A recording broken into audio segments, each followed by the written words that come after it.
এই চোর, এই লুটেরা দল লুটপাটকারীদেরকে থামাতে হলে আল্লাহর কোরআনের আলোকে হাত কাটা দরকার আছে না নাই? আপনার ইসলামের কথা বলছি। শহীদ জিয়া স্বাধীনতার ঘোষণা দিয়েছেন বড় সাহস নিয়ে, কারণ আপনারা জেনে থাকবেন তিনি সেনাবাহিনীর মেজর ছিলেন। আর যখন তিনি শপথ করেছিলেন সেনাবাহিনীর অফিসার হিসাবে, পাকিস্তান সংবিধানের আলোকে পড়েছিলেন। আর বাংলাদেশকে বিচ্ছিন্ন করে স্বাধীনতার ঘোষণা দেয়া, পাকিস্তানের বিরুদ্ধে যাওয়া, তাকেও রাষ্ট্রদ্রোহের মামলায় ফাঁসি দেওয়া হতো। অনেক স্বপ্ন নিয়ে তারা দেশ স্বাধীন করেছিলেন, কিন্তু মাত্র 1.5 থেকে 2 বছরের ব্যবধানে বঙ্গবন্ধুর স্বপ্ন ভেঙে গেল। তিনি আফসোস করে বললেন, মানুষ পায় স্বর্ণের খনি, আমি পাইছি। তিনি বলেছিলেন, আমার ডানে চোর, আমার বামে চোর, আমার সামনে চোর, আমার পিছনে চোর। আমি বলি চোরগুলার চোর নাই, এগুলো এখন ডাকাত হয়ে গেছে। এমপি চুরি করলে হাত কেটে দেওয়া হবে, মন্ত্রী চুরি করলে হাত কেটে দেওয়া হবে।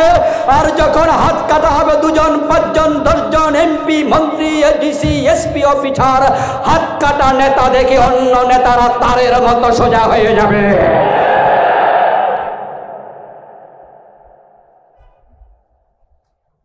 যে চোর এমপি আছে, চোর মন্ত্রী আছে, তাদের যদি হাত কেটে দেয়া যায়, পরের বছর নির্বাচন আইবো, দাঁড়াইবো। কারণ নির্বাচনী জনসময় হাত তোলা দিব কেমন, এটা তো লুকায় রাখা লাগে। ঠিক নাই কি? ঠিক নাই কি? জনসভা আয়াতে এরম করে, এই যে এরম করতেছে, হাতে তো নাই। এই হাত দেখে অন্যরা শিক্ষা নেবে, সোজা হয়ে যাবে। দেশটাকে সোনার বাংলা করতে বেশি দিন লাগবে না। চুরি করবে না কেন? কারণ যে কন্ট্রাক্টরকে দেয়া হয় বাজেট, উনি যখন জানেন যে আমার বাজেট হয়েছে রাস্তার জন্য 100 কোটি টাকা, কিন্তু এই টাকাটা আনার সময় শুরুতেই অফিসারকে দিতে হয় 5 কোটি, 5% আগেই শেষ। আচ্ছা, যখন কন্ট্রাক্টর দেখে যে অফিসার ঘুষ খায়, তখন এই বেটা এই টাকা থেকে মাইরা খাইতে আর টেনশন করবো? তাহলে তাকে চুরি শিখাইলো কে? নেতা, অফিসার, যারা বাজেট করেছে তারা। ইসলাম যখন আসবে এগুলো থাকবে না। নবী মুহাম্মদ সাল্লাল্লাহু আলাইহি সাল্লাম বলেছেন, আমার মেয়ে ফাতেমা যদি চুরি করে, আমি ফাতেমার হাতটাও কেটে দেব। ইসলাম কত সুন্দর, ইসলাম কত সুন্দর। 53 বছরে আমরা ইসলাম শুনেছি, ইসলাম দেখিনি। প্রিয় ইসলাম যদি দেখতে চাও, কোরআনকে ক্ষমতায় পাঠিয়ে দাও। ইসলাম আসলে চুরি থাকবে না। চুরি করলে হাত কেটে দেওয়া হবে, ডাকাতি থাকবে না, সরে দেওয়া হবে, মদ থাকবে না, 100 ব্যাট দেওয়া হবে, জেনা থাকবে না, 100 ব্যাট দেওয়া হবে, অন্যায় কেউ করবে না, শান্তি ফিরে আসবে। আমরাও ঘরের দরজা খুলে ঘুমাবো, চুরি হবে না। দেশের টাকা যদি দেশে কাজে লাগানো যায়, 1 কোটি টাকা, 20 লাখ টাকা খরচা ধরে 80 লাখ টাকা দিয়ে রাস্তা করা যায়। 80% যখন কাজে লাগবে, একটা রাস্তা একবার করলে আগামী 20 বছর করা লাগবে না।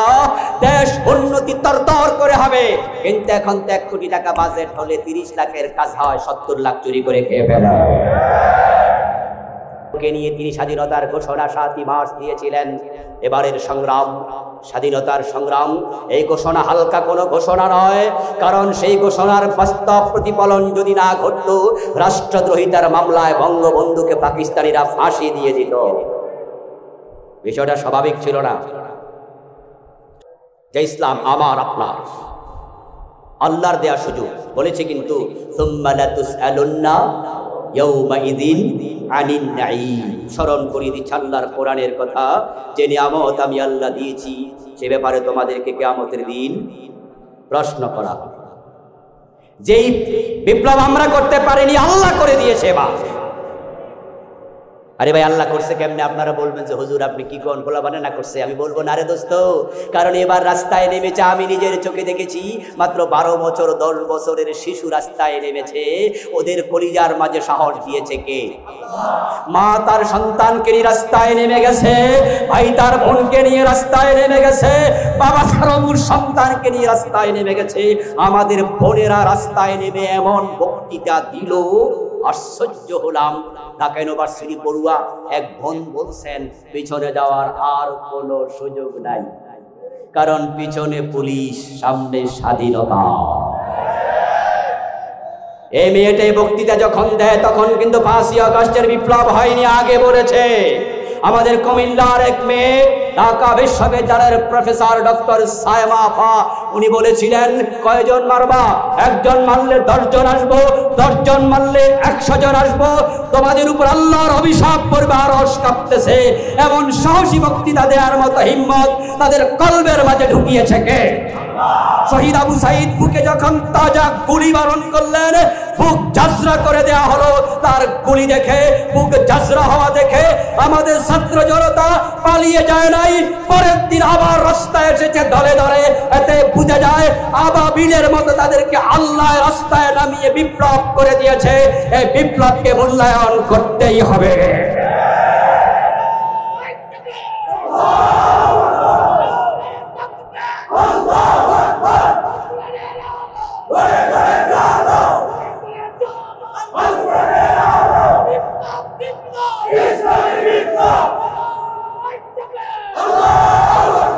এখন কেউ কেউ মনে মনে বলবেন, হুজুর ইসলাম কায়েম, ইসলাম কায়েম, এই ওয়াজ আপনি করতেছেন, শুধু এগুলো ভালো লাগে না? নামাজ রোজার ওয়াজ না, জিকির আজকারের ওয়াজ করবেন। ইসলাম কায়েমের কথা শুনলে কারা ভয় পায় জানেন? যারা হাত কাটার ভয়ে আছে। চোরের হাত কাটবো, আমরা কি আপনাদের হাত কাটবো বলছি? পাবলিকের হাত কাটবে? চোরের হাত কাটে আপনার সমস্যা কি? সমস্যা আছে, কারণ আয়নার সামনে দাঁড়ালে আয়নার ভিতরে চোর দেখা যায়। উনি আয়নার সামনে দাঁড়ালে উনি দেখে আয়নার ভিতরে তো হেডে চোর। তো হাত যদি হুজুররা কাইটা দে, পাত খামো কি দিয়া? এই জন্য কোরআনের আইনের বিরুদ্ধে কথা বলে, কোরআনের আইনের কথা শুনলে চুলকানি শুরু হয়ে যায়। এবার সময় এসেছে আমরা কাজে লাগাবো ইনশাআল্লাহ। আমরা ঐক্যমত্য হলে এবারই কোরআন সংসদে ঢুকবে ইনশাআল্লাহ। এজন্য আসুন আমরা ভেদাভেদ ভুলে যাবো। এবার আমরা আলেমরা অনেক ইখতিলাফ আগে করেছি, এবার থেমে যান। ভাই আলেমরা আল্লাহর কাঠগড়া আসামি হবেন। আমিন। কেউ জোরে বলেন, বলেন আস্তে বলেন, বলেন। হাত নাভির নিচে বাঁধেন, বাঁধেন। হাত বুকের উপরে বেঁধেছেন, বাঁধেন। আপনি দলিন পড়েন, পড়েন। জলিন পড়েন, পড়েন। আমিন। আপনি মাথার 3 করলি 5 করলি টুপি যা ভালো লাগে পরিধান করুন, ক্যাম করুন, কেমন না করুন। ঈদে মিলাদুন নবী পালন করছেন, সিরাতুন নবী পালন করছেন, এগুলো ছোটখাটো বিষয়। ইখতিলাফ আছে, ইখতিলাফ থাকবে। মায়ের পেটের 2 সন্তানও একমত হয় না। সাহাবীদের মাঝেও ছোটখাটো ইখতিলাফ ছিল, কিন্তু আল্লাহর কোরআন রাসূলের হাদিসকে সংশোধন নিতে হবে। এই নিয়ে ইখতিলাফ করা যাবে না। আমরা এই বিষয়ে একমত হওয়া দরকার আছে না নাই? কোরআনকে সংবিধান বানাতে কারা কারা একমত? হাত তুলে দেখান। নারায়ে তাকবীর, নারায়ে তাকবীর। আল্লাহ তুমি তৌফিক দান করো, আল্লাহ তুমি তৌফিক দান করো। প্রিয় ভাইয়েরা, আপনাকে যদি প্রশ্ন করি আপনি আমিন আসতে কেন বলেন? আপনি জবাব দেন, হুজুর হাদিসে আছে আমিন আসতে না। তাই ওকে। আপনি কেন জোরে বলেন? উনিও বলে হুজুর হাদিসে আছে তাই জোরে। ইখতিলাফ করলো 2 জন, কিন্তু দলিল দিল কি দিয়ে? তাহলে এই বিষয়ে কোন ইখতিলাফ? আপনি হাত বুকের উপরে কেন বাঁধেন? বলে হাদিসে আছে। ওকে। আপনি নাভির নিচে কেন বাঁধেন? জবাব কি? হাদিসে আছে। ইখতিলাফ করলো আবার 2 জন, কিন্তু দলিল কোথায় খুঁজলো? তাহলে এবার আপনারাই বলুন তো, কোরআন হাদিস নিয়ে কোনো ইখতিলাফ আছে? তাহলে আমি যে আজকে ওয়াজ শুরু থেকে পর্যন্ত করলাম এই কোরআনের কথাই তো বললাম নাকি? এটা নিয়ে আমরা ইখতিলাফ আর করতে চাই না। এবারও যদি কোরআন ক্ষমতায় যেতে না পারে, আলেম ওলামা আল্লাহর আদালতে জবাব তোমাদেরকে দিতে হবে। বুঝতে হবে তোমরা নিজের দায়িত্ব ভালো করে পালন করতে ব্যর্থ। এই চৌদ্দগ্রামে আমার জন্মস্থান। যারা আমাদেরকে আসতে দেয়নি, এই 14-15 বছর কথা বলতে দেয়নি, শামুকসার একটা মাহফিল দিনের বেলা করতেছিলাম। আমার উস্তাদ আব্দুল কাদের হুজুর অনুরোধ করে মাহফিলটা আমার থেকে নিয়েছিলেন যে আসেন বাবা, রাতের বেলা তো ওরা অনুমতি দেয় না, দিনে একটু দিছে। তা আমি বললাম হুজুর দিনে পাইছি তাও খুশি, কিন্তু আমি 30 মিনিট 32 মিনিটের কম বেশি কথা বলেছি, এর মাঝে পুলিশ পাঠাইয়া মাহফিলটা দিনের বেলায় বন্ধ করে দিয়েছে। আচ্ছা, এই চৌদ্দগ্রামে জন্মগত ভাবে তাদের যে অধিকার আছে সে অধিকার আমারও আছে না নাই? এই অধিকার থেকে আমাদেরকে যারা বঞ্চিত করলো, তাদেরকে আপনারা স্মরণ রাখবেন। আল্লাহ তাআলা তাদেরকে দেশ ছাড়া যেহেতু করেছেন, তারা যেন আবার ক্ষমতার মসনদে এসে কোরআনের মাহফিল বন্ধ করতে না পারে, আমরা সাবধান সতর্ক হব। আল্লাহর বক্তব্য, ইন্নাহু লা ইউফলিহুস সালিমুন, নিশ্চয় যারা জালেম তারা সফল হবে না। এই কথাটা কার? আর আল্লাহর চেয়ে অধিক সত্য কথা বলার ক্ষমতা কারো নাই। আমরা দেখেছি তারা আমাদের উপর জুলুম করেছিল, আমাদের কণ্ঠ তারা স্তব্ধ করতে চেয়েছিল, কোরআনের কথা বলতে দেয়নি। আর তাদের জুলমের ফল তারা ভোগ করেছে। কারণ আমরা কিন্তু তাদেরকে দেশ ছেড়ে যেতে বলিনি, এই দাবি আমরা করিনি। বৈষম্য বিরোধী ছাত্র আন্দোলন যারা করেছে, তাদের 9 দফা যখন 1 দফায় পরিণত হলো, তখন তাদের 1 দফা দাবিটা ছিল পদত্যাগ। এই সরকার পদত্যাগ করুক, কিন্তু তাদের দাবি এটা ছিল না যে সরকার ফলাইয়া যায়। তাহলে ফলাইয়া যাওয়ার দাবি আমরা করি নাই, তারা নিজেরাই পালিয়ে গিয়েছে। কারণ তারা নিজেরাই জানে যে পরিমাণ অপরাধ করছে, ক্ষমতা থেকে নামলে কি যে হবে বলা যায় না। এজন্য রান্না করা ভাতটা খাইয়াও বলাতে পারে নাই। সব ক্ষমতার মালিক কে? দীর্ঘ 1 যুগের বেশি সময় পরে আজকের এই কোরআনের মাহফিল দ্বিধাহীন চিত্তে, নির্ভীকভাবে, নিঃসংকোচে মাহফিল আসার পথে অ্যারেস্ট হওয়ার কোনো চিন্তা আমাদের কারো মাথায় ছিল না। মাহফিলে বসে আছি, পুলিশ এসে হামলা করে মাহফিল বন্ধ করে দিবে এমন কোনো টেনশন কারো মাথায় এখন।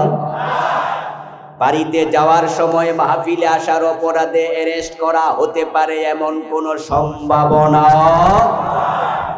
এবং এই কোরআনের মাহফিল আজকে কেন অনুষ্ঠিত হবে, এজন্য কারো কাছে অনুমতির জন্য যাওয়ার প্রয়োজন হয় নাই। অথচ গত 15-17 বছরে বাংলাদেশে এমন একটি অপসংস্কৃতি চালু তারা করেছিল, তাদের অনুমতি ছাড়া কোথাও ছোট্টখাট্ট মাহফিল হতে পারত না। প্রতিটা মাহফিলের অনুমতির জন্য টেওনোর কাছে, ডিসির কাছে, এসপির কাছে, ওসির কাছে দৌড়াদৌড়ি করতে করতে মাহফিল কমিটির পায়ের জুতার তলা ক্ষয় হয়ে যেত। এরপরে আবার মাহফিল করার সময় সভাপতি বানাতে হবে তাদের কোনো ব্যক্তিকে, এমন লোককেও সভাপতি মাহফিলে বানাতে হতো যাকে পেটে বোম মারলো সূরা ফাতিহা বের হবে না। আর সে কিনা হবে মাহফিলের সভাপতি, এমন জাহেলে মুরাক্কাব। তাকে সভাপতি না বানালে মাহফিল হতেই দেবে না। এই দেশটাকে তারা বাবার সম্পত্তি বানিয়ে ফেলেছিল। কোরআনের কথা যারা বলতে দেয়নি, আল্লাহ তাদের মুখ বন্ধ করে দিয়েছে। এখন তারা বাংলাদেশে পরিচয় দেওয়ার মতো সাহস করছে না। এগুলো আমাদের জন্য শিক্ষা। ইতিহাস থেকে শিক্ষা নিতে হবে, আমরা যেন কখনো জালেম না হই। বাংলাদেশের মানুষের একটি বদঅভ্যাস আছে, যেই সরকারি ক্ষমতা আসে এই সরকারি জালেম হয়ে যায়, জুলুম শুরু করে, প্রতিপক্ষকে মামলা দিয়ে বিনা দোষে জেলে পাঠায়, বাজার দখল করে, জমি দখল করে, ট্রাক স্ট্যান্ড দখল করে, বাস স্ট্যান্ড দখল করে চাঁদাবাজি শুরু করে দেয়। জালেমদের এই শিক্ষা থেকে আমাদেরও শিক্ষা নিতে হবে। যদি আমরা জালেম হই, আমাদেরকেও তাদের মতো নাস্তানাবুদ করার ক্ষমতা আল্লাহর আছে না নাই? এজন্য ইনশাআল্লাহ আমরা জালেম হব না। যে আল্লাহ তাআলা আমাদেরকে আজকের এই চমৎকার পরিবেশে পবিত্র কোরআনের কথা বলার মতো, শোনার মতো তৌফিক দিলেন। সন্ধ্যাবেলায় বৃষ্টি ছিল, আসরের পর থেকেই পুরা পরিবেশটাই প্রতিকূল ছিল। বরং মাহফিল কমিটি তো আমাকে ফোন দিয়ে বলেছিলেন যে হুজুর কোনো পরিবেশ নাই ওয়াজ করার, কি করব আপনি পরামর্শ দেন। আমি তখন বলেছিলাম যদি দেখেন মসজিদে ব্যবস্থা করা যায় কিনা, কারণ আজকে মাহফিলের তারিখ আমি দিয়েছি, যদি এই তারিখে আপনি আমাকে দিয়ে মাহফিল আজকে না করান, তাহলে রোজার আগ পর্যন্ত তারিখ পাওয়ার কোনো সম্ভাবনা নাই, আর পাবেন না এবছর। একটা মাহফিলের অ্যারেঞ্জ করা সহজ নয়, যেভাবেই হোক করে ফেলেন, মসজিদে হলেও করে ফেলেন। কিন্তু আলহামদুলিল্লাহ মসজিদে করা লাগেনি, মাঠে করার পরিবেশ আবার অনুকূল করে দিয়েছেন কে? যে আল্লাহ এত চমৎকার সুযোগ দিলেন। আমরা আলোচনার শুরুতেই আমাদের মহান মনিব সে আল্লাহ তাআলাকে শুকরিয়া জানাই, কৃতজ্ঞতা জানাই, কালিমাতুশ শুকর পড়ি আলহামদুলিল্লাহ। দরুদ ও সালাম বিশ্বনবী সাইয়্যিদুল মুরসালিন ইমামুনা কুদওয়াতুনা হাবিবুনা উসওয়াতুনা সানাদুনা তাবিবু কুলুবিনা মুহাম্মাদুর রাসূলুল্লাহ সাল্লাল্লাহু আলাইহি ওয়াসাল্লামের প্রতি, সাহাবায়ে কেরাম ও শুহাদায়ে জামের আলা ইল্লিকিন আল্লাহ তাআলার কাছে কামনা করছি, বলুন আমিন। প্রিয় দিনী ভাইয়েরা, আমি আপনাদের সম্মুখে পবিত্র কোরআন মাজিদ থেকে সূরাতুশ শূরায়ের 13 নম্বর আয়াতে কারিমা তেলাওয়াত করেছি। প্রিয় নবীজি সাল্লাল্লাহু আলাইহি ওয়াসাল্লামের পবিত্র মুখনসৃত ছোট ছোট দুইখানা হাদিসে নববী পাঠ করেছি। আল্লাহ তাআলা তৌফিক দান করলে এখান থেকে কিছু কথা বলবো ইনশাআল্লাহ। সূরার নাম হলো সূরা, সূরাতুশ শূরা। শূরা শব্দের অর্থ হলো পরামর্শ। আল্লাহ তাআলা এই সূরাতে আমাদের প্রিয় নবী বিশ্বনবী মুহাম্মাদুর রাসূলুল্লাহ সাল্লাল্লাহু আলাইহি ওয়াসাল্লামকে বলেছেন, আপনি যখন কোনো গুরুত্বপূর্ণ সিদ্ধান্ত নেবেন তখন আপনি একা একা সিদ্ধান্ত নিয়েন না, ওয়াশাবিরুহুম ফিল আমর। কোরআনে আল্লাহ তাআলা বলেন আপনি আপনার সাহাবাদের সাথে পরামর্শ করবেন। প্রিয় নবীজি সাল্লাল্লাহু আলাইহি ওয়াসাল্লাম একা একা গুরুত্বপূর্ণ সিদ্ধান্ত নিতেন না, পরামর্শ করার জন্য ওনার একটি মাজলিসে শূরা ছিল। ঠিক একই দর্শন একই চিন্তা উম্মতে মুহাম্মাদিও করবে। আল্লাহ তাআলা বলেন ওয়া আমরুহুম শূরা বাইনাহুম।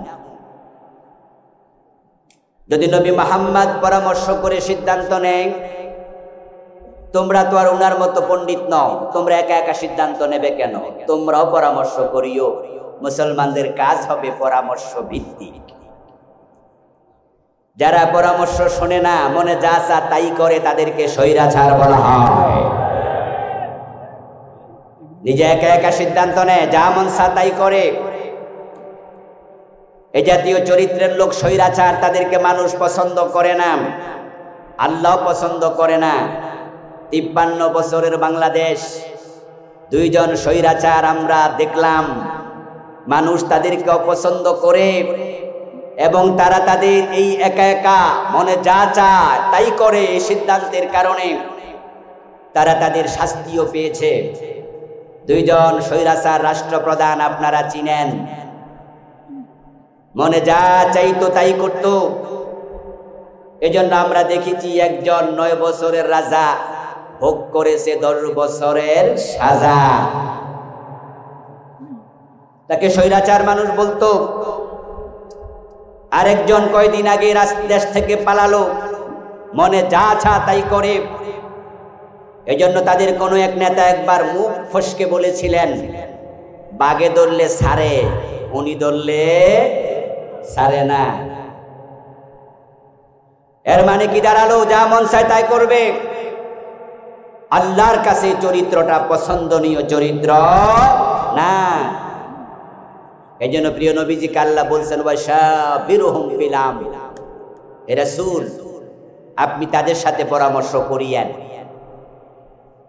রাসূলুল্লাহ সাল্লাল্লাহু আলাইহি ওয়াসাল্লাম যুদ্ধের আগে সাহাবায়ে কেরামের সাথে বসে পরামর্শ করতেন। যুদ্ধটা কোথায় হবে, কিভাবে হবে, কারা কারা নেতৃত্ব দেবে, সাহাবারা রাসূলকে পরামর্শ দিতেন।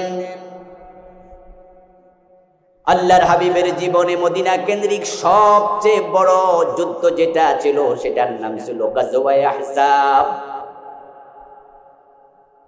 যেটাকে খন্দকের যুদ্ধ বলা হয়। আহজাব শব্দটি হিজবুন শব্দের বহু বচন। হিজবুন মানি দল, আহজাব মানি দলগুলো।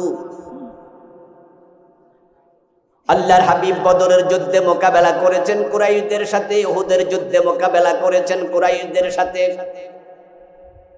কিন্তু গাজায়ে আহজাবে শুধু কুরাইশ না, তাদের সাথে যোগ দিয়েছে খ্রিস্টান, তাদের সাথে যোগ দিয়েছে বেদুইন। মক্কার কুরাইশদের সাথে গোপনে যোগ দিয়েছে মদিনার বনু নজির, বনু কুরাইজা, ইহুদিরাও। তারা সম্মিলিত সামরিক শক্তি তৈরি করলো। মদিনার সবাই মিলে একসাথে আক্রমণ করবে। প্রিয় নবীজি সাল্লাল্লাহু আলাইহি ওয়াসাল্লাম এই খবর পেয়ে মজলিসে শুরার মিটিং ডাকলেন। ওখানে তিনি পরামর্শ করলেন কিভাবে আমরা মোকাবেলা করতে পারি।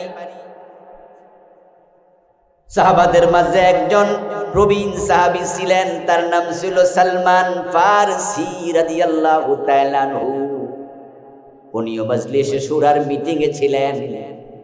তখন ওনার বয়স ছিল 230 বছর। উনি হায়াত পেয়েছিলেন 250 বছর। দীর্ঘ হায়াত সম্পন্ন সাহাবী হযরত সালমান ফারসি বললেন, ইয়া রাসূলুল্লাহ, মদিনার 3 দিকে পাহাড় এবং বাগান, খেজুরের বাগান আর পাহাড়ি বন। যেহেতু তারা অনেক লোক একসাথে মদিনা আক্রমণ করবে, তারা পাহাড় টপকিয়ে আসবে না, বাগানের ভিতর দিয়ে ঢুকবে না, তারা ডেফিনেটলি ওই খোলা জায়গা দিয়ে আসবে। আমি সালমানের পরামর্শ হলো খোলা জায়গার মাঝে খাল কেটে ফেলেন, তাহলে আর ঢুকতে পারবে।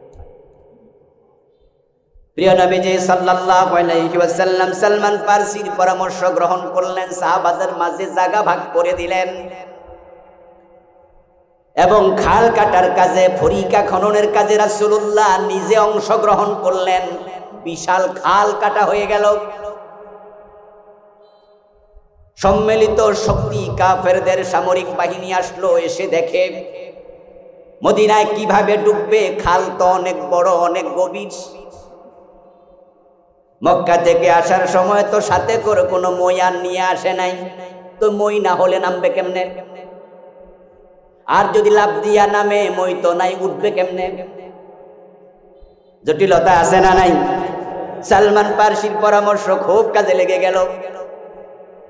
কাফেররা আহজাব যুদ্ধ আর করলো না, তারা খন্দকের ওই পাশে, পরিকার ওই পাশে থেকে গেল। পানি শেষ, খেজুর শেষ, রুটি শেষ, খাবে কি? টেনশনে পড়ে গেল। কয়েকদিন যাওয়ার পরে হঠাৎ করে ঘূর্ণিঝড় সাইমুম জ্বর উঠলো, তাবুগুলো ছিঁড়ে ভিড়ে শেষ, ছিন্ন ভিন্ন হয়ে গেল। খাবার নাই, পানিও নাই, রুটি নাই, তাবুও নাই, থাকবে কেমনে? যুদ্ধ স্থগিত ঘোষণা করে মক্কায় পালিয়ে গেল।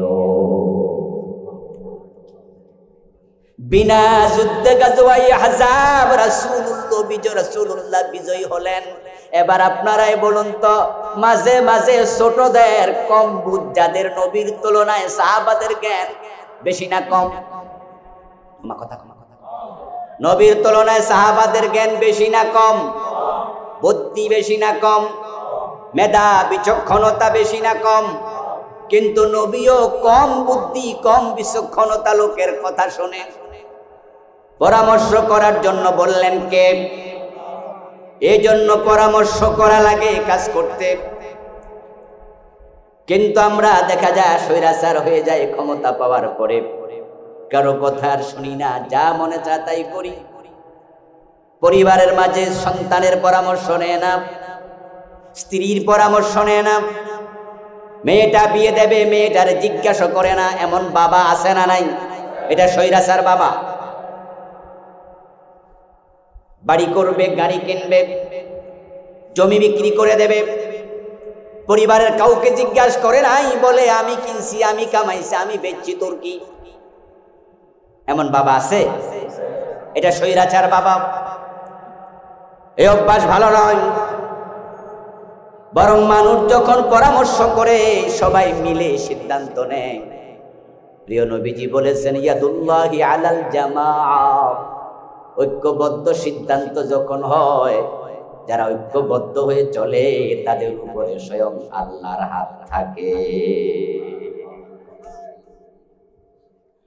পরিবারে গুরুত্বপূর্ণ সিদ্ধান্ত নেওয়ার সময় আমরা স্বৈরাচার হব না পরামর্শ নেব? বাচ্চা কাচ্চা যদি বুঝের হয় ডাকবেন, নিজের স্ত্রীকে নিয়ে বসবেন যে আমি এই কাজটা করতে চাই, কি মনে করো? আল্লাহর হাবিব সাল্লাল্লাহু আলাইহি সাল্লাম হযরত ফাতেমাকে বিয়ে দেবেন। বিয়ের আগে ফাতেমাতুজ জাহরাকে রাসূলুল্লাহ সাল্লাল্লাহু আলাইহি সাল্লাম ডাকলেন, ডেকে বললেন, ফাতেমা, তোমার বিয়ের জন্য অমুক প্রস্তাব দিয়েছে, অমুক প্রস্তাব দিয়েছে, অমুক প্রস্তাব দিয়েছে। যারা প্রস্তাবক তাদের নাম ফাতেমাকে শোনালেন। সর্বশেষ বললেন, তোমার বিয়ের জন্য আলী প্রস্তাব দিয়েছে। আলী দেখতেও ভালো, আলীর বুদ্ধিও অনেক, আলীর শক্তিমত্তা সুন্দর। আলীর কিছু প্রশংসা সূচক শব্দ প্রিয় নবীজি ফাতেমার সামনে উচ্চারণ করলেন। বিদোষী ফাতেমা, বিচক্ষণ ফাতেমা বুঝে নিলেন, আমার বাবা অনেকের নাম বললেন, কারো নামের পরে প্রশংসা করে নাই, আলীর নাম বলার পরে প্রশংসা করছে। এতে বোঝা যায় বাবা আলীকে পছন্দ করে। এবার ফাতেমাতুজ জাহরা রাদিয়াল্লাহু তাআলা আনহা বলেন, আব্বাজান, আলীর ব্যাপারে যদি আপনি পজিটিভ সিদ্ধান্ত নিতে চান, আমি ফাতেমার কোনো আপত্তি নেই। রাসূলুল্লাহ যদি ফাতেমার সাথে পরামর্শ করতে পারেন, মেয়ে বিয়ে দেওয়ার আগে, ছেলেকে বিয়ে করানোর আগে তাদের সাথে পরামর্শ করা বাবা হিসাবে আমাদেরও উচিত কিনা? নাকি বলবেন হে কি বোঝে? কমাইয়া মানুষে বোঝেনি কিছু। ও দোস্ত, সংসার কে করবে? আপনি না মেয়ে? তো যে সংসার করবে তার স্বামীটা দেখতে কেমন, বিয়ের আগে এক নজর দেখার অধিকার তার বুঝি নাই।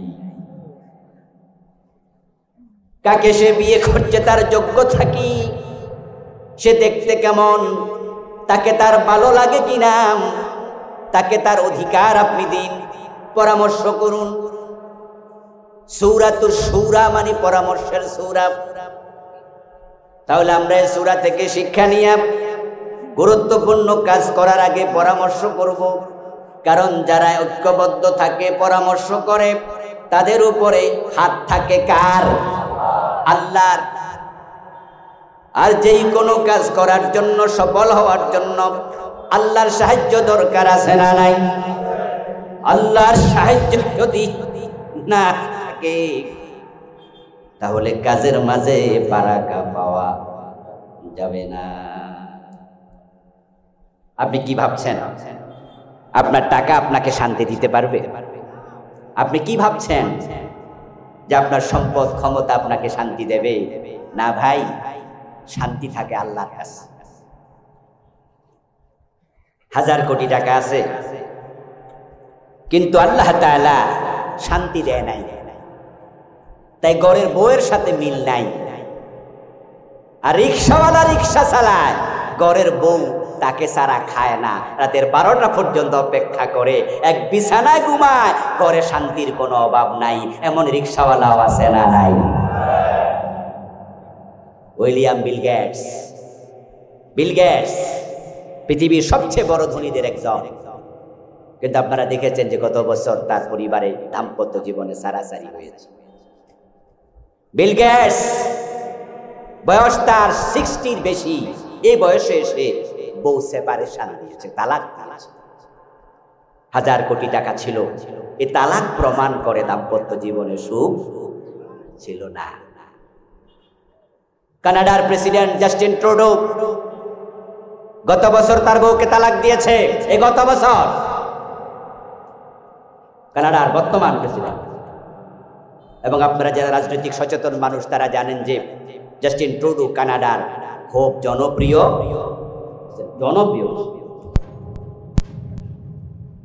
বর্তমান পৃথিবীর শক্তিধর রাষ্ট্র কানাডা, যে কানাডার আয়তন আমেরিকার চেয়ে বড়। আমেরিকার এমন অঙ্গরাজ্য আছে যেটা বাংলাদেশের তুলনায় 3 গুণ 5 গুণ, আর কানাডা আমেরিকার চেয়ে বড় অর্থনৈতিক স্বাবলম্বী সমৃদ্ধ দেশ।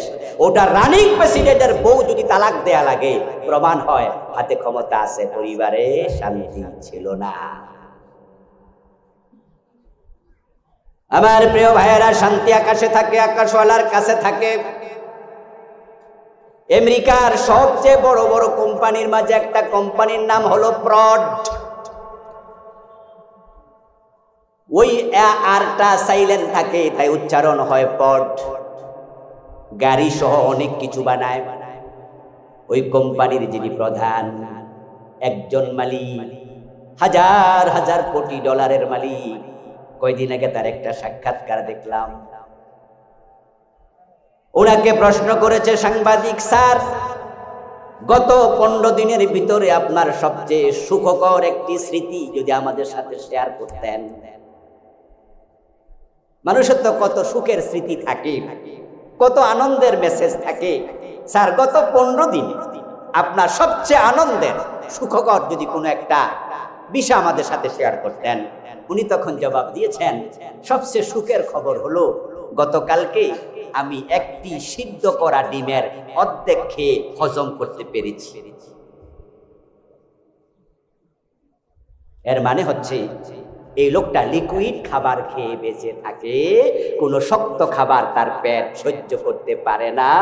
গত 15 দিনের ভিতরে অর্ধেকটা ডিম নাকি সে খাইতে পারছে, তাই সে খুব খুশি। 1000 কোটি টাকা দিয়ে চাল্লা খাওয়ার ক্ষমতা কেড়ে নিয়েছে, আর আপনাকে রিক্সাওয়ালা বানিয়েছে। খাওয়ার সময় প্যান্টের বেল খুলে দিয়া, গামছা খুলে দিয়া খায়, শুধু পান্তা ভাত লবণ দিয়া 3 প্লেট খাইয়া ফেলে। এমন রিক্সাওয়ালা দিন মজুর আছে না নাই? বউরে কয়েকটা লবণ মরিচ দিয়ে আন। গরম ভাত খাইতে বসে লবণ আর মরিচ আনতে আনতেই 1 প্লেট খাওয়া। আর ওই বেটাকে আল্লাহ এত বড় ধনী বানালো, একটা ডিমের অর্ধেক খেয়েছে, এটাই খুশি। অর্থে সুখ নেই, ক্ষমতায় সুখ নেই, সুখ আল্লাহর কাছে। এজন্য আপনি আমি যদি সুখ চাই, আল্লাহর কথার দিকে ফিরে আসা দরকার আছে না নাই?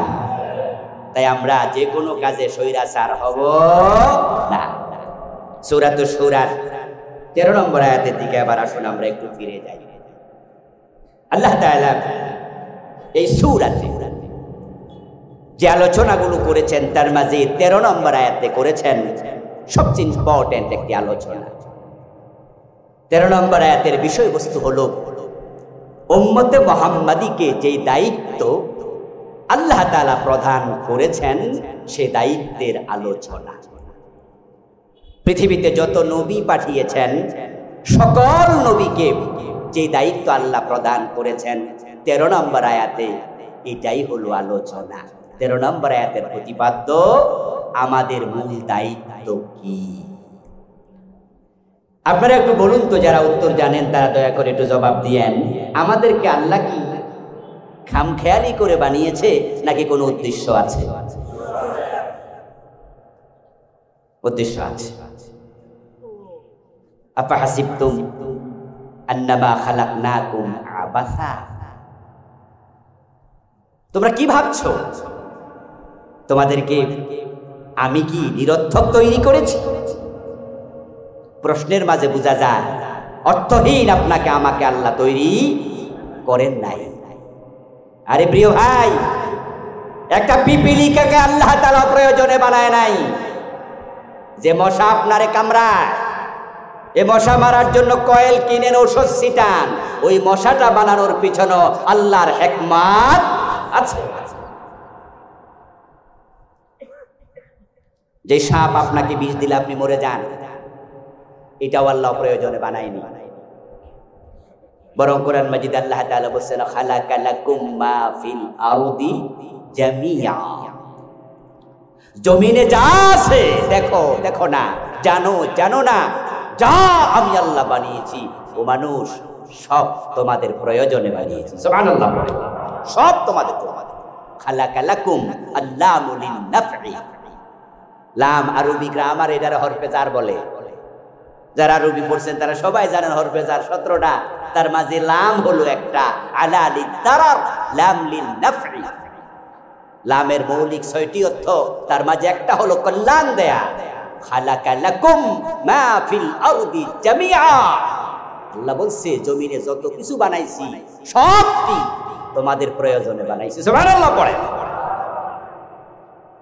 এখন যদি প্রশ্ন করেন যে হুজুর মশা কোন প্রয়োজন, আমি কইতে পারবো না, কারণ আমি তো জানি না, আমি তো এই বিষয়ের গবেষক না। আচ্ছা, মশা বেশি আমাদের জন্য ধ্বংসকারী নাকি সাপ বেশি ধ্বংসকারী? মাশাআল্লাহ, উত্তর ঠিক আছে। কারণ মশা কামড়ালে মানুষ মরে গেছে না, আর সাপে কামড়ালে। এবার বলুন তো, সাপের বিষের মাঝে ঔষধ আছে না নাই? যেই সাপ আমাদের সবচেয়ে বড় দুশমন, ওই সাপের বিষ কতটুকু দাম, কোটি টাকা। মাঝে মাঝে আপনারা পত্র পত্রিকায় দেখবেন যে অমক সাপের বিষ সহ ধরা গেছে, কোষ্ঠী পাথর, সাপের বিষ, এগুলো ধরে জেলে দেয় যারা ব্যবসা করে। বৈধভাবে করা যায়, সরকারকে ট্যাক্স দিতে হয়, কোটি কোটি টাকার ট্যাক্স। ওরা ট্যাক্স ফাঁকি দিয়েছে, তাই সরকার ধরেছে। সাপের বিষ কেন নিয়েছে সেই জন্য ধরে নাই, কারণ সাপের বিষ থেকে ক্যান্সারের ঔষধ বানানো হয়েছে। সুবহানাল্লাহ পড়েন। ক্যান্সারের প্রতিষেধক আল্লাহ সাপের বিষের ভিতরে রেখেছে। কি আশ্চর্য কথা!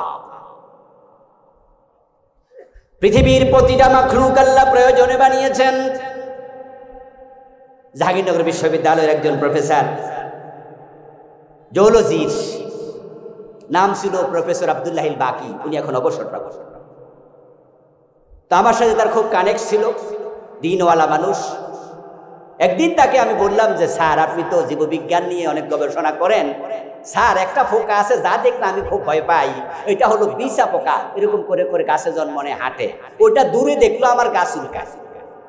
আচ্ছা, কোরআনে পড়লাম খালাকা লাকুম মা ফিল আরদি জামিআ, জমিনে যা আছে সব তোমাদের কল্যাণে বানাইছি। স্যার বিছা পোকা গাছে হইলে গাছ মইরা যায়, ক্ষেত হইলে ক্ষেত মইরা যায়, গায়ে লাগলে গা পয়সা যায়, আল্লাহকে কল্যাণে বানাইছে। বুঝলাম না। এবার আপনারা বলুন তো, আমি আর আপনি বুঝি আর না বুঝি, আল্লাহর কথা কি ভুল হতে পারে? মাশাআল্লাহ, একটু কথা বলেন, ভুল হতে পারে? আল্লাহ যেহেতু বলছে, অবশ্যই কোনো না কোনো কল্যাণ আছেই। হয়তো আপনি জানেন, আমি জানি না। স্যার বললেন যে হ্যাঁ, কল্যাণ তো আছেই। কি কল্যাণ আছে? তিনি বললেন যে যেই বিছা পোকাগুলো আপনি দেখেন, তার মাঝে এর কিছু অংশ এগুলো প্রজাপতি হয়, জীবন প্রক্রিয়া। যেমন ব্যাঙ্গাসি থেকে ব্যাং হয়, যখন ব্যাঙের বাচ্চা ফোনা থাকে ক্ষেতের এখানে ওখানে হয়, দেখতে কি মাছের মতো লাগে? টাকি মাছও কইবেন না, কি মাছের মতো লাগে? টাকি মাছের মতো লাগে। আচ্ছা, ব্যাঙ্গাসি যখন জন্ম নেয় একবারে ছোট থাকে, তখন কি এগুলা চারি পা থাকে? কিচ্ছু থাকে না, লেজ থাকে। জীবনের ঘটন প্রক্রিয়া এক পর্যায়ে গিয়ে লেজটা পড়ে যায়, 4টা পা জন্ম নেয়। স্যার বললেন যে এই বিছা পোকা এক পর্যায়ে গিয়ে কিছু কিছু প্রজাপতি হয়, প্রজাপতি হওয়ার পরে এগুলো গাছের মগ ঢালে যায়। গাছের মগ ডালে ফুল থাকে দুরকম, একটা পুরুষ আর একটা মহিলা। পুরুষ হচ্ছে পুংকেশর, মহিলা হলো গর্ভাকেশর। ওই প্রজাপতি যখন পুংকেশর পুরুষে বসে আর এখান থেকে নারী ফুলে যায়, তখন পুংকেশর চক্র থেকে গর্ভাকেশর চক্রে পরাগের রেণু ট্রান্সফার হয়, এতে মগ ডালে ফসল ফল জন্ম নেয়, আর ওটা তোমরা খাও। আমাদের এলাকায় যারা কৃষক, তারা কাকরল, করলা, বিভিন্ন ফসল জন্মায়। দেখবেন যে সকালবেলা যাইয়া ফুলে ফুলে বাড়ি মারে, এমন ঘটনা কি আছে? এরকম বাড়ি দেয়, পুরুষ ফুল নারী ফুলের তারা শুক্রাণু ট্রান্সফার, ফরাক ট্রান্সফার। স্যার বলতেছেন গাছের মগডাল যেটা 40 হাত উপরে, ওই যে লিচু গাছে লিচু জন্ম নেয়, লিচু গাছের ডালা এত নরম ওখানে মানুষ উঠতে পারবে না। আম গাছের ফুল যেই কলিতে হয়, ওই আম গাছের ডালা একবারে মাথায় নরম, মানুষ যেতে পারবে না। এই জন্য আল্লাহ তাআলা প্রজাপতি বানায়া, বিভিন্ন পাখি বানায়া, বিভিন্ন মাখলুক বানায়া তার গায়ের মাঝে খোরাক ট্রান্সফারের ব্যবস্থা করে মানুষের জন্য রিজিক বাড়াইয়া দেয়। আমি বললাম স্যার এটা না হয় বুঝলাম, তো বাকি যেগুলো প্রজাপতি হয় না, বিছা পোকা, ওইগুলো কোন কারণে আল্লাহ বানাইছে? স্যার এবার বললেন সেটা ফুড চেইনে কাজে লাগে। আমি আপনাদেরকে এখানে যে আলোচনা থেকে আনলাম সেটা হচ্ছে আমরা মানুষ, যদিও মাসি মশা একটা প্রয়োজনে আল্লাহ বানায়, আমাদেরকে বানানোর পিছনে আল্লাহর উদ্দেশ্য আছে না নাই? ওখান থেকে আমি এখানে আসছি, আমরা সেখানে আবার ফিরে যাব। বুঝ নিয়েন, ফার্মের মুরগির মতো খাইয়া মোটা হবেন, তারপরে কয়দিন পরে মরে যাবেন, কবরের মাটির সাথে মিশে যাবেন, ব্যাপারটা তা না। আপনাকে আল্লাহ যে জন্য বানাইছে ওই কাজ না করলে কবরে আপনাকে হিসাব করায় গন্ডায় দিতেই হবে। বয়স তো চলে গেল 30 বছর, 40 বছর, 50 বছর। আজরাইল কোন দিন সামনে এসে বলে চল, হিসাব কি করেছেন যে আল্লাহ আমারে যে জন্য বানাইছে আল্লাহর উদ্দেশ্য কতটুকু পূর্ণ করতে পেরেছি? যদি পূর্ণ না করে আল্লাহর কাছে যাই আর আল্লাহ জিজ্ঞাসা করে হিসাব দে, হিসাব দেব কি? স্যারকে বললাম স্যার তাহলে যেগুলা প্রজাপতি হয় না ওই বিছা পোকা কি কাজে লাগে? উনি বললেন ফুড চেইন। ওই বিছা পোকাগুলো গাছে জন্ম নেয়, কিছু মরে যায়, কিছু থেকে যায়, ওইগুলো বিভিন্ন মুরগি খায়, হাঁসে খায়, আর আপনি মুরগি হাঁস খান। তাহলে মুরগি হাঁসের খাবার, পশু পাখির খাবার, এমন কিছু মাখলুকের খাবার যেগুলো আবার জন্ম নেয় বিভিন্ন ক্ষেতে, ওই ক্ষেতের মাঝে বিছা পোকা হয়, বিভিন্ন পোকা হয়, পোকাগুলো মাঝে মাঝে পানিতে পড়ে, তখন রুই মাছ টক করে খায়ালায়, ওই মাছ আপনি খান। আল্লাহ ফুড চেইন বানাইছে। এই পোকা মাকড় এমন প্রাণীর খাবার যেই প্রাণীটা আবার মানুষের খাবার। এইভাবে প্রতিটা মাখলুক যদি আপনি খোঁজেন, সবটা বানানোর পিছনে আল্লাহর উদ্দেশ্য আছে, হিকমা আছে। এখন আমাদেরকে আল্লাহ তাআলা বানালেন কেন, কি দায়িত্ব দিলেন? সূরাতুশ শূরার 13 নম্বর আয়াত আল্লাহ সেটাই বলেছেন। এবার বলুন তো, দায়িত্ব পালন করবেন আগে না দায়িত্বটা জানবেন আগে? মাশাআল্লাহ, আগে জানতে হবে তো তারপরে মানা। আমাদের দেশের লোকেরা আল্লাহর দেয়া দায়িত্বটাই অনেকে জানে না, যারা জানে তাদের অনেকে মানে না। ওই দায়িত্ব না জানার কারণে, না মানার কারণে 92% মুসলমানের দেশে ইসলাম পাওয়া যায় না। 92% মুসলমান, ইসলাম নাই কোথাও।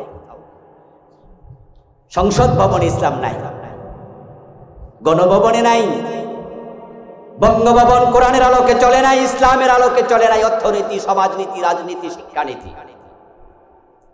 হাইকোর্ট, সুপ্রিম কোর্ট, জাজ court, TNO office, DC office, SP office, আমাদের বোর্ড অফিস, আমাদের চেয়ারম্যান অফিস, আমাদের মেম্বারের অফিস, কমিশনারের অফিস, কোথাও আল্লাহর কোরআন দিয়ে কোনো অফিস আদালত চলে না।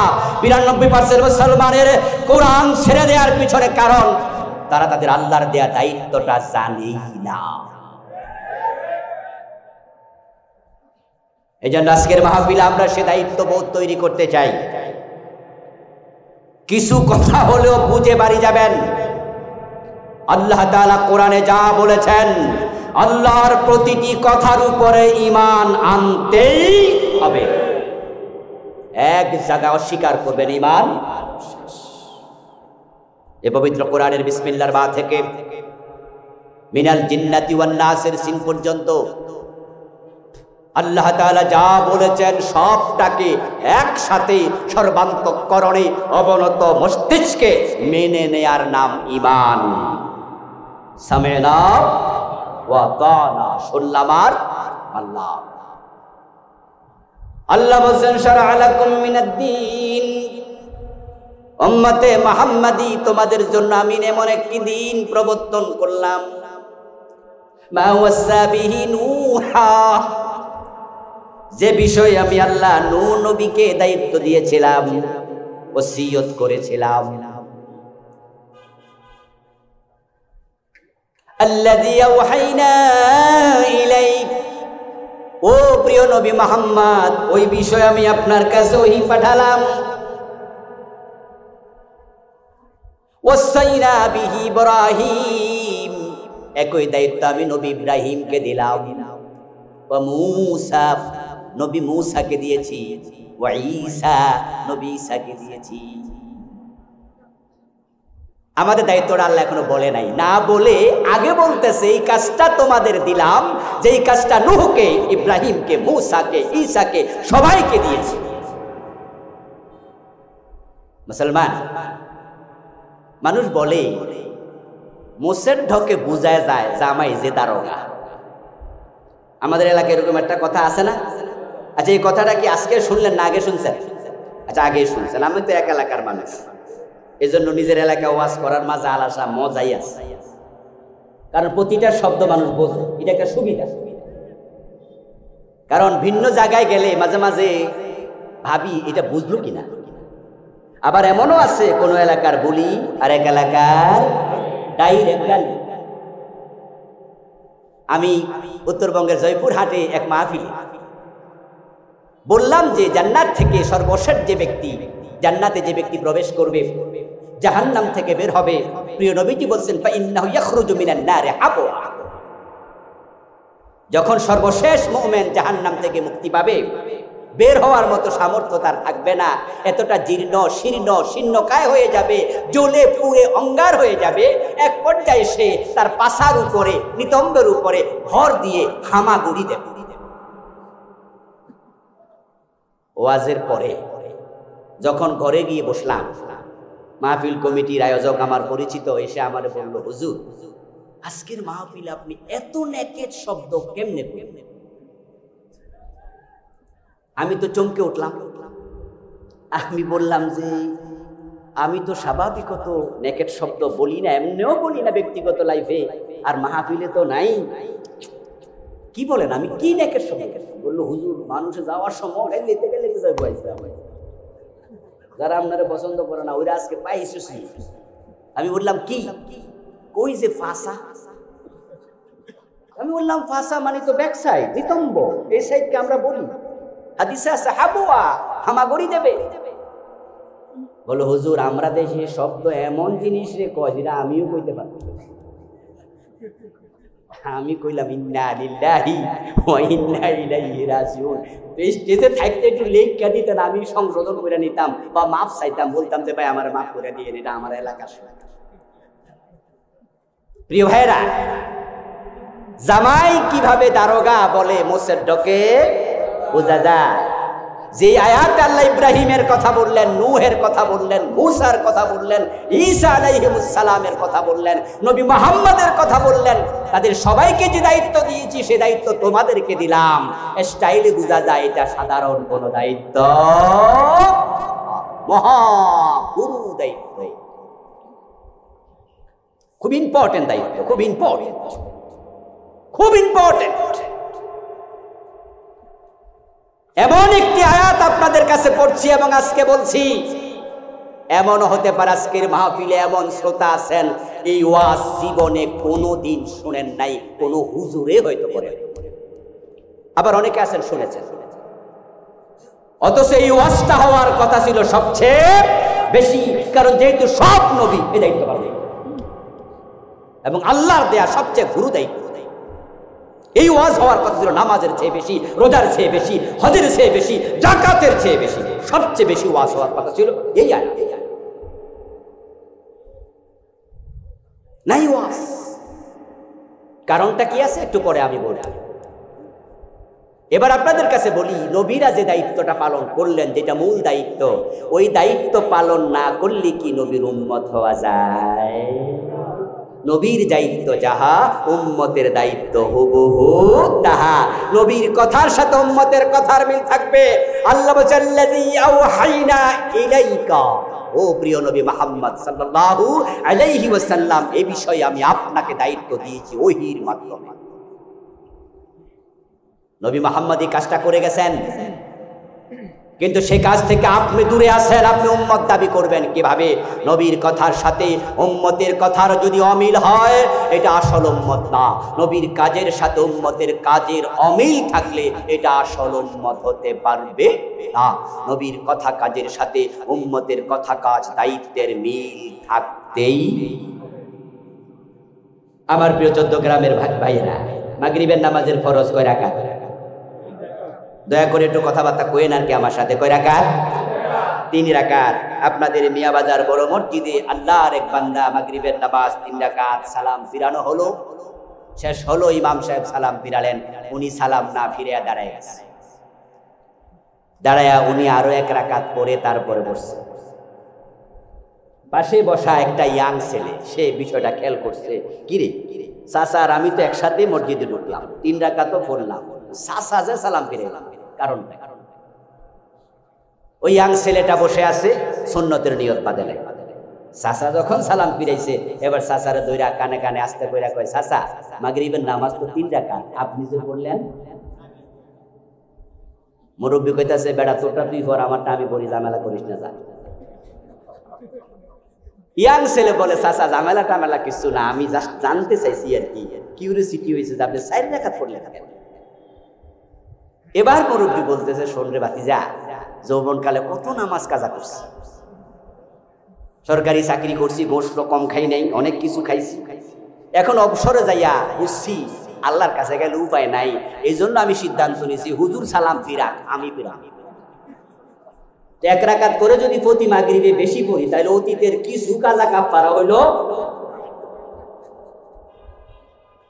এই কথা শুনে ওই ইয়াং ছেলে বলল, চাচা গজব করছো, অতীতের কাজা কাফারা দূরের কথা, এ তোমার মাগরিব 3 রাকাতই। আপনারা বলুন তো, যদি কেউ ইচ্ছা করে মাগরিব 4 রাকাত পড়ে, নামাজ হবে? বাতিল হবে কিনা? এই কথা শুনে চাচা বলতেছে, কি কস তুই, কি লাগে বাদ হইল? এবার ভাতিজা বলতেছে, চাচা তোমার আমি বুঝাইতে পারতাম না, হুজুরে বুঝাইবো, শেষ করো সুন্নত, হুজুরের কাছে চলে গেছে। তো দুজনে নামাজ শেষ করে মিয়াবাজারের বড় হুজুর ইমাম সাহেবের কাছে গেল। বড় মসজিদের বড় হুজুর কাহিনী শুইনা ওই ভাতিজার মতো একই ফতুয়া দিল, আপনি অতীতের কাজা কাফারা বসাইবেন, আপনি ভাবছেন 1 রাকাত বেশি পড়লে সওয়াব একটু বেশি হবে, আপনার তো আমও নাই।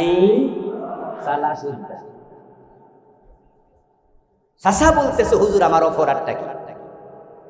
আমি যে 4 নাম্বার রাকাত পড়লাম, 4th রাকাতে সূরা ফাতিহা পড়ি নাই? হ্যাঁ পড়ছি। পড়ছেন? তা আপনি তো ওয়াজ করছেন কয়দিন আগে, কোরআন শরীফ পড়লে প্রতি অক্ষরে কয় নাকি? আমি কি সোনার বাংলা গান গাইছিলাম 4 নাম্বার রাকাতে? আমি সূরা ফাতিহা। আমি অপরাধ করছি কি? 4th রাকাতে আমি 2টা সেজদা বেশি দিছি। সুবহান রাব্বিয়াল আলা কয়বার বেশি হয়েছে? 2 সেজদা 6 বার। একটা রুকু বেশি দিছি, সুবহান রাব্বিয়াল আযীম 3 বার। তা আমার অপরাধটা কি, এটা আপনি কোন লাগবে? হুজুর তখন জবাব দিলেন, আপনার কোনো অপরাধ নাই, কোনো অন্যায় আপনি করেন নাই, কিন্তু আপনার নামাজ বাতিল হওয়ার পিছনে শুধু একটা কারণ, আপনার নামাজটা নবী মুহাম্মদের নামাজের সাথে মিলে নাই। প্রিয় ভাইয়েরা, কথা কইলে বেজার হবেন, কথা কইলে বেজার হবেন, কিন্তু হক কথা না বললে আল্লাহ বেজার হবে। যাই কই, এই যে আপনারা ইল্লাল্লাহ ইল্লাল্লাহ জিকির করে সওয়াবের উদ্দেশ্যে নিজের ঠোঁটের মাঝে ফেনা নেন, অথচ নবী মুহাম্মদ ইল্লাল্লাহ জিকির জীবনে একবারও করে নাই। ইল্লাল্লাহ জিকির ছাত্র জীবন আমি অনেক করছি, কারণ আমি তো আপনার এলাকার লোক, এখানে তো আমার ওস্তাদরা আছে, এসকের মাহফিলও তো আছে, ওস্তাদরা শিখাইছে ইল্লাল্লাহ জিকির, আমরাও করেছি, পীর সাহেব হুজুর শিখাইছে, আমরাও করেছি, কিন্তু আলহামদুলিল্লাহ এখন তো আর ছোট নাই। 23 বছর ধরে তো কিতাব পড়া, 21 বছর বুখারী মুসলিম পড়াচ্ছি, আলহামদুলিল্লাহ কামিল মাদ্রাসায় মুহাদ্দিসি করছি, কওমিতে দাওরা কমপ্লিট করলাম, আলিয়ায় ফিকা কমপ্লিট করলাম, হাদিস কমপ্লিট করলাম, university honours masters PhD complete করলাম, বাংলাদেশ দেশের বাইরে বড় বড় হুজুরদের সাথে সাক্ষাৎ করলাম, মিশরে গেলাম, সৌদি আরব গেলাম, মক্কায় মদিনায় উম্মুল কোরা মদিনা বিশ্ববিদ্যালয় সহ জামিয়া আল আজহার সহ কত জায়গায় আলহামদুলিল্লাহ কত আলেমের সাথে দেখা হলো, কথার সুযোগ হলো। আজ পর্যন্ত ইল্লাল্লাহ জিকিরের পক্ষে একটা হাদিস পাই নাই, কোন হুজুর পাইছে আলোচনায় বলতেও পারে নাই। আমার নবী জিকির করছে লা ইলাহা ইল্লাল্লাহ, এটার মাঝখান দিয়া ভাঙ্গার অধিকার কারো নাই। আপনারা যখন কালেমা পড়েন কি পড়েন? ইল্লাল্লাহ পড়েন। কোন হিন্দু যখন মুসলমান হয় তখন কি ইল্লাল্লাহ পড়ান? আজান যখন দেন তখন কি ইল্লাল্লাহ দিয়ে দেন? তো জিকিরের সময় ইল্লাল্লাহ পাইলেন না। قال النبي صلى الله عليه وسلم افضل الذكر لا اله الا الله। আপনি মাঝখান দিয়ে ভাঙলেন কেন? প্রিয় নবীর সাথে মিল এটাই বুঝাচ্ছি। জাস্ট একটা উদাহরণ দিলাম, কালকে আবার সমালোচনা করেন না। আমি আপনাকে অনুরোধ করে যাব, আপনার ইবাদত নবী মুহাম্মদের সাথে মিল দরকার আছে না নাই? ওই বেড়াতে মাগরিব 4 রাকাত পড়লো, সওয়াব হইছিনি? কেন বাদ হলো? দোষ কি? নামাজ কেন বাতিল হলো? কারণ নবী মুহাম্মদ সাল্লাল্লাহু আলাইহি ওয়াসাল্লামের সাথে যদি না মিলে আল্লাহ ইবাদত গ্রহণ করে না। যুক্তির নাম ইসলাম না, দলিলের নাম ইসলাম। যদি কোনো আলেম বলে ইল্লাল্লাহ জায়েজ, আমি আজকে বিনয়ের সাথে বলবো, কারণ এখানে আমার উস্তাদরাও আছেন, ওদের সাথে উঁচু চেয়ারে বসে কথা বলছি, এটাই তো বেয়াদবি। বিনয়ের সাথে বলে যাব, যদি কেউ বলে এটা আছে, তাহলে তাকে বলবেন হাদিসের কোন কিতাবে আছে একটু কাগজে লিখে দেন। আমি তো এলাকার সন্তান, ফলানোর জায়গা আছে নাকি? অন্য দূরে হইলে যাইতাম না, বলতাম যে ওই এলাকার নামই না, কিন্তু এনে কি কথা কইতে পারবো? এখানে আমাকে আসতেই পাবেন না খুঁজে। ইল্লাল্লাহ অর্থহীন জিকির। ইল্লাল্লাহ মানে আল্লাহ ব্যতীত, আল্লাহ ব্যতীত, আল্লাহ কি হইল? আবার বন্ধু, আপনার ইবাদতের সাথে আমার ইবাদতের সাথে রাসূলুল্লাহর মিল থাকা লাগবে। উনার কথা যেমন হবে আমাদের কথা তেমন, উনার কাজ যেমন আমাদের কাজ যেমন, উনার ইসলাম যেমন আমাদের ইসলাম তেমন, ঠিক কি না? কিছু কিছু জায়গা আছে স্পেশাল, সেগুলো বাদ। যেমন প্রিয় নবী সাল্লাল্লাহু আলাইহি সাল্লাম বিয়ে করছেন কয়টা? 11। আমাদের জন্য একসাথে বিয়ে যদি কেউ বেশি করতে চায় কয়টা করতে পারবে? 4টি। এটা রাসূলের জন্য স্পেশাল। প্রিয় নবী সাল্লাল্লাহু আলাইহি সাল্লাম রোজা রাখতেন লাগাতার, ইফতার করতেন না, সেহরি খেতেন না। এমন একটা রোজা আছে যেটার নাম সাওমে বিসাল। আল্লাহর হাবিব বলছে লা তুওয়াসিলু বিসাওম, তোমরা এটা করো না, এটা স্পেশাল। এভাবে কিছু বিষয় রাসূলুল্লাহর জন্য স্পেশাল। এগুলোর বাহিরে যা আছে আল্লাহর হাবিবকে দেখে দেখে হুবহু অনুসরণ করতে আপনি আমি বাধ্য। রাসূল মসজিদে কোন পা দিয়ে ঢুকতেন?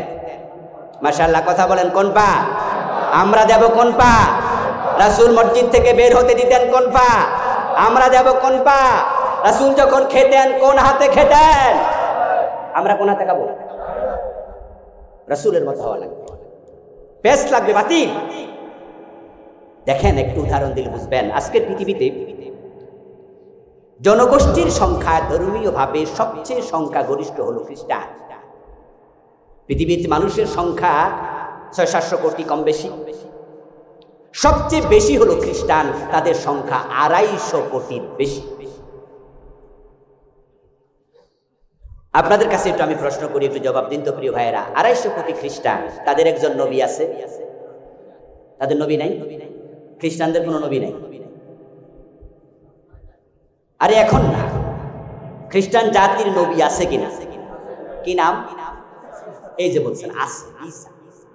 আজকের দিনে তার নবুয়ত চলমান নাই। আমি সে প্রশ্ন করি, নবী আছে কিনা সে প্রশ্ন। খ্রিস্টান জাতির নবী আছে কিনা? কিতাব আছে কিনা? কিতাবের নাম কি? ইনজিল। খ্রিস্টানদের নবীর নাম হযরত ঈসা আলাইহিস সালাম, তিনি বনি ইসরাইলের নবী। আল্লাহর নাজিল করা কিতাব। তাদের জনসংখ্যা বর্তমানে 250 কোটির বেশি। কিন্তু বলুন তো, ওই নবী ঈসার উম্মত দাবিদার, ইনজিলের অনুসারীর দাবিদার 250 কোটি খ্রিস্টানের মাঝে জান্নাতি খ্রিস্টান আছে বর্তমানে কয়জন? একজনও নাই, বরং সবগুলো মুশরিক, সবগুলো মুশরিক। সবগুলো জাহান্নামী। ইন্নাল্লাযীনা কাফারু মিন আহলিল কিতাব ওয়াল মুশরিকিনা ফী নারি জাহান্নাম খালিদিনা ফীহা। সূরা লাম ইয়াকুন, সূরা বায়্যানা, সূরা লাম ইয়াকুনের আয়াত। ইন্নাল্লাযীনা কাফারু মিন আহলিল কিতাবি ওয়াল মুশরিকিন, যারা আহলে কিতাব ছিল কিন্তু কাফের হয়ে গেছে, মুশরিক হয়ে গেছে, ফী নারি জাহান্নাম, তারা জাহান্নামী। ঘোষণাটা কার? 250 কোটি খ্রিস্টান সবগুলো জাহান্নামী, অথচ তাদের নবী ছিল, কিতাবও। কোন কারণে জাহান্নামী? আবার শুনুন প্রিয় ভাই, ওই কারণ যদি আপনার ভিতরে পাওয়া যায়, আপনি নবী মুহাম্মাদের উম্মত হওয়ার পরও জাহান্নামে যাওয়া লাগবে। আমার রাসূলের সব উম্মত জান্নাতি নয়। আমার রাসূল বলেছেন আমার উম্মত হবে 73 দল, জান্নাতি হবে মাত্র 1 দল। নবী মুহাম্মাদের উম্মতের মাঝে জাহান্নামীর সংখ্যা হলো 72 দল। মুছে তেল দিয়েন না, জান্নাতের কাঁঠাল খাবেন, কষ্ট যেন না লাগে। ভাবছেন আমি নবী মুহাম্মাদের উম্মত, জান্নাতে আমি যাব না, যাব কে? অথচ রাসূল বলছেন 73 দলে আমার উম্মত 72 দল হবে।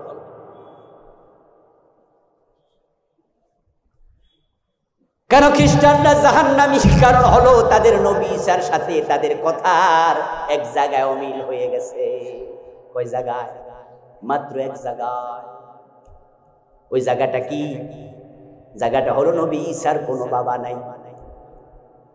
উনাকে আল্লাহ বাবাবিহীন দুনিয়া দিয়েছেন, জিবরিল আমিন ফু দিয়েছে, মারিয়াম আলাইহিস সালামের মুখ বরাবর নবী ঈসার জন্ম হয়ে গেছে। পেট উনার আস্তে আস্তে বড় হলো, তার তো বিয়ে হয় নাই। হযরত মারিয়াম আলাইহিস সালাম মসজিদে আকসার হুজরায় থাকতেন, খেদমত করতেন, দোয়া মোসা করতেন। তিনি এবার ভাবলেন আমার পেট বড় হয়েছে, সন্তান প্রসব হবে। আর সন্তান প্রসবের পরে তো মানুষ জিজ্ঞাসা করবে, মারিয়াম তোমার তো বিয়ে হয় নাই, বাচ্চা আসলো কোত্থেকে? আমি যদি জবাব দেই আল্লাহ বাচ্চা দিছে, তারা বিশ্বাস করবে না, আমাকে জেনার অভিযোগে অভিযুক্ত করবে। আমি লজ্জায় পড়ে যাব। আমার বাবা ইমরান, তিনি ছিলেন এই মসজিদের ইমাম, এই মসজিদ আকসার ইমাম। আমার বাবা ইমরান, ওই ইমামের মাইয়া, আমি কেমনে জেনার অভিযোগ অভিযুক্ত হই? লজ্জায় তিনি গুজরাট থেকে নেমে মরুভূমিতে চলে গেলেন। লোকালয়ে সন্তান প্রসব করব না, আপাতত কিছুদিনের জন্য দূরে থাকি। কিন্তু আল্লাহর কুদরত বোঝা বড় কঠিন। অনেক দূর পর্যন্ত যেতে পারেন নাই, একটা খেজুর গাছ তলায় পৌঁছলেন, এর মাঝে প্রসব বেদনা শুরু হয়ে গেল।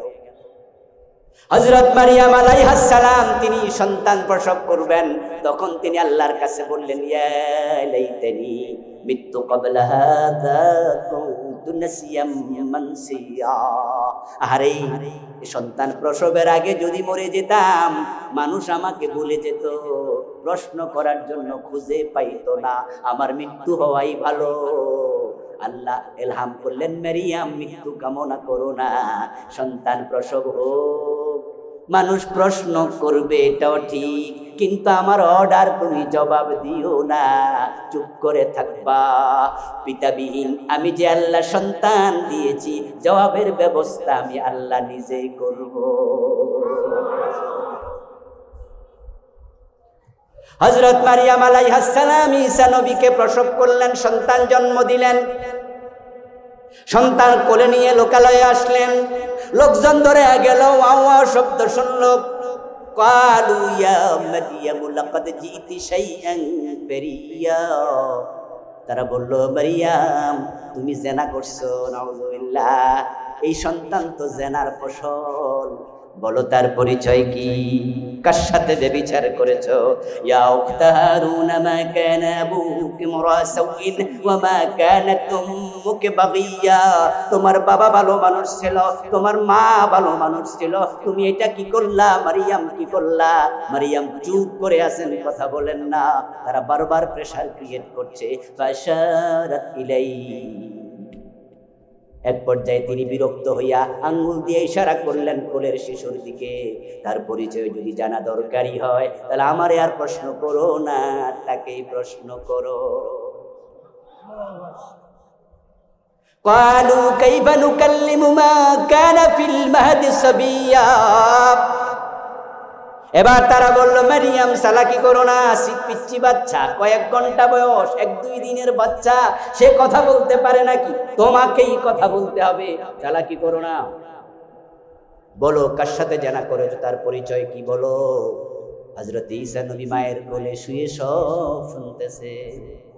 ওনার মায়ের চরিত্র অভিযোগ তারা করছে। হযরত ঈসা নবী মায়ের কোলে কথা বলা শুরু করে দিয়েছেন। قال إني عبد الله آتاني الكتاب وجعلني نبيا। আওয়াজ দিয়ে বলুন সুবহানাল্লাহ। ঈসা আলাইহিস সালাম মায়ের কোলে শুয়ে বলছেন, নি আব্দুল্লাহ, আমার পরিচয় জানতে চাও তাহলে জেনে নাও। আমার পরিচয় হলো আমি আল্লাহর বান্দা, আল্লাহর গোলাম। নিজেকে আল্লাহর গোলাম পরিচয় কে দিলেন? বলেন বলেন, কে দিলেন? কিন্তু 250 কোটি খ্রিস্টানদের প্রশ্ন করো ঈসার পরিচয়। ওয়াকালাতিন নাসারাল মাসীহ ইবনুল্লাহ। আল্লাহ বলে কোরআনে, এই খ্রিস্টানগুলা বলে ঈসা আল্লাহর গোলাম না, ঈসা আল্লাহর ছেলে। ঈসা কয় আমি আল্লাহর গোলাম, উম্মতে কয় না না না,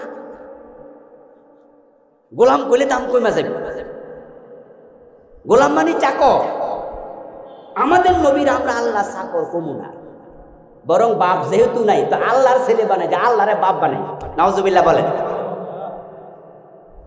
আল্লাহরে বাপ বানায় দিলে নবীর দাম বাইরে যাবে। আচ্ছা, আল্লাহরে বাপ বানাইলে ঈমান থাকবে তো? তো দাম বাড়াইতে যা কি করলো? ঈমান শেষ। আমাদের দেশেও কিছু লোক রাসূলের সম্মান নিয়ে বাড়াবাড়ি করতে যাইয়া রাসূলকে আল্লাহর সমান বানাইয়া দেয়। নাউজুবিল্লাহ বলেন। কেউ কেউ তো আল্লাহ সে বড় বানাই দেয়। আস্তাগফিরুল্লাহ। সহিহ বুখারীতে আসছে, قال النبي صلى الله عليه وسلم لا تطروني كما طرت النصارى ابن مريم। প্রিয় নবীজি বলেছেন, ঈসাকে নিয়ে বাড়াবাড়ি করতে করতে তার উম্মতেরা যেমন সীমালঙ্ঘন করেছে, ও আমার উম্মত শোনো, আমার সম্মান বাড়াতে যায় সীমালঙ্ঘন। ইন্নী আব্দুল্লাহ ওয়া রাসূল। আমাদের লাকসাম থেকে একজন হুজুর ওয়াজ করতে আসতো আমাদের 14 গ্রাম। আমি গাছবাড়িয়া গাউসিয়া তৈয়বিয়া ওই মাদ্রাসায় পড়ি, আমাদের গাছবাড়িয়া দনিশ করার পাশে। ক্লাস 5 পর্যন্ত ওখানে আমি পড়েছি। তারপরে সুকুয়া মাদ্রাসা আমি দাখিল পর্যন্ত পড়ি। ওয়াজ শুনলাম, ছাত্র জীবনে ছোট মানুষ, হুজুর ওয়াজ করতেছে। লাকসামে বাড়ি, নাম বললাম না, উনি মারা গেছে। উনি বলল, কিয়ামতের দিন যদি আল্লাহ কাউকে ধরে, রাসূল তাকে ছুটাইয়া নিতে পারবে সুপারিশ করে, কিন্তু রাসূল কাউকে ধরলে আল্লাহ ছুটাইতে পারবে। মানে রাসূলের দাম বাড়াইতে যাইয়া আল্লাহর ছোট বানাই। রাসূল সাল্লাল্লাহু আলাইহি সাল্লামের সম্মান নিয়ে বাড়াবাড়ি করতে গিয়ে বলে, মোহাম্মদ খোদা नहीं, अगर খোদা से जुदा भी नहीं। को মোহাম্মদ খোদা না, তবে খোদার সে আলাদা। কি কম! আল্লাহ হলেন খালেক, আর আমরা কি? আমরা কি? নবী মুহাম্মদ কি? মাখলুক। খালেকের সাথে মাখলুকের কোনো তুলনা চলে না, চলে না। আমার প্রিয় ভাই, রাসূলুল্লাহ সাল্লাল্লাহু আলাইহি ওয়াসাল্লাম আমাদেরকে শিখালেন যে আমরা তাই করব। নবী ঈসা তার উম্মতকে যা শিখাইলেন তারা তাই বলবে, তাই করবে। কিন্তু নবী ঈসা বলে, ইন্নী আব্দুল্লাহ, আমি আল্লাহর বান্দা। খ্রিস্টানরা বলে না, তিনি আল্লাহর ছেলে। তাদের ঈমান আছে না গেছে? নবীর কথার সাথে অমিল হইলে ঝামেলা আছে না না?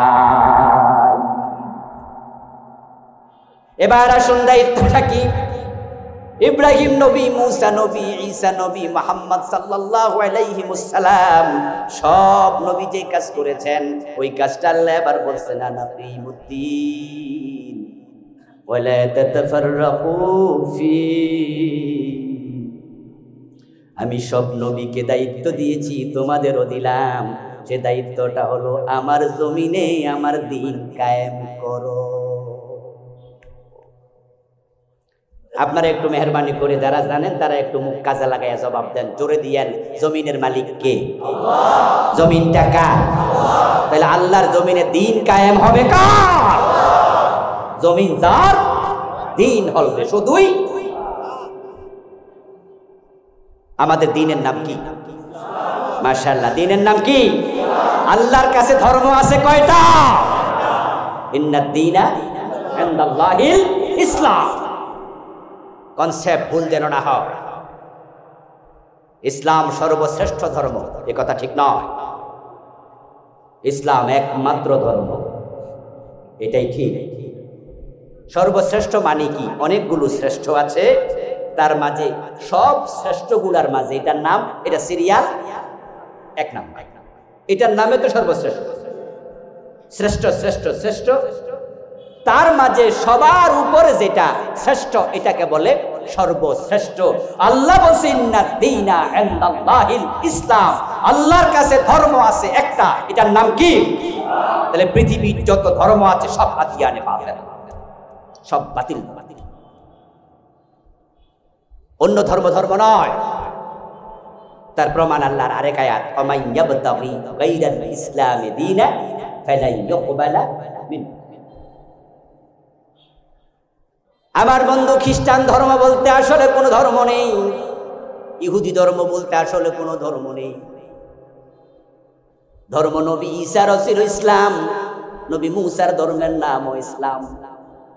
কারণ এই যে ইসলাম ধর্ম, মুসলিম জাতি এই নামটা রেখেছে নবী ইব্রাহিম, মিল্লাতা আবিকুম ইব্রাহিম ওয়া সাম্মাকুমুল মুসলিমিন।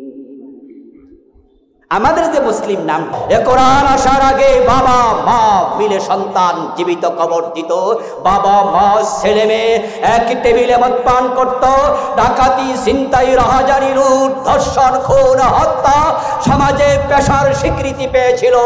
কথায় কথায় মানুষ মানুষকে হত্যা করত। জাহিলিয়াতের যুগ পরিবর্তন করে নবী মুহাম্মদ বললেন খায়রুল কুরুনি আর যে কোরআন আসার পরে আমার যোগ হয়ে গেল পৃথিবীর সর্বশ্রেষ্ঠ। যে কোরআন অশান্তি দূর করেছে। ফারুক আজম ওমরের জামানায় আমরা কি দেখেছি? অর্ধ দুনিয়ার সম্রাট ওমর গাছতলায় একা একা ঘুমাতো, বডিগার্ডের কোনো প্রয়োজন ছিল না। শুধুমাত্র শান্তি আমরা দেখিনি, দেখেছি সমৃদ্ধি। হযরত ওমরের জামানায় জাকাত বিভাগের কর্মচারী জাকাতের টাকা কাঁধে নিয়ে ঘুরত, জাকাত খাওয়ার লোক ছিল না। আমাদের দেশ আল্লাহর এত বড় নিয়ামতপূর্ণ দেশ, যেই দেশে গাছ উৎপাদন করতে খরচ লাগে না। আপনারা সৌদি আরব যারা গিয়েছেন দেখেছেন, ওই দেশের গাছতলাতে দেখেছেন পানি দিতে হয়, পানি প্রতিদিন পানি। দুবাই যারা গিয়েছেন, এখানে দুবাইয়ের অনেক লোক আছেন, এই রমাদানেও আমি দুবাই গিয়েছিলাম। দুবাই রাস্তার দুপাশে কত সুন্দর ফুল বাগান দেখবেন, লম্বা সারি আছে। সেখানে প্রতিটা গাছের পাশেই পানির জন্য নালা আছে, নল আছে, পানি দিতে হয়, না হয় মরে যায়। আর সোনার বাংলায় তো চমৎকার আবহাওয়া, এখানে খেয়ে যদি আমের আটি ফেলে দেন, কয়েকদিন পরে গাছ হয়ে আম উৎপাদন হয়। এই দেশে যদি পাখি কোথাও একটি লাউ খায়, ওই পাখি যদি আবার পায়খানা করে, পাখির পায়খানা থেকে লাউ গাছ জন্ম নিয়ে লাউ ধরা শুরু হয়ে যায়। এই দেশকে যদি চুরি ডাকাতি বন্ধ করা যায়, এই দেশের টাকা যদি পিছে বিদেশে পাচার করা বন্ধ করা যায়, সোনার বাংলা হতে এক যুগের বেশি লাগবে না।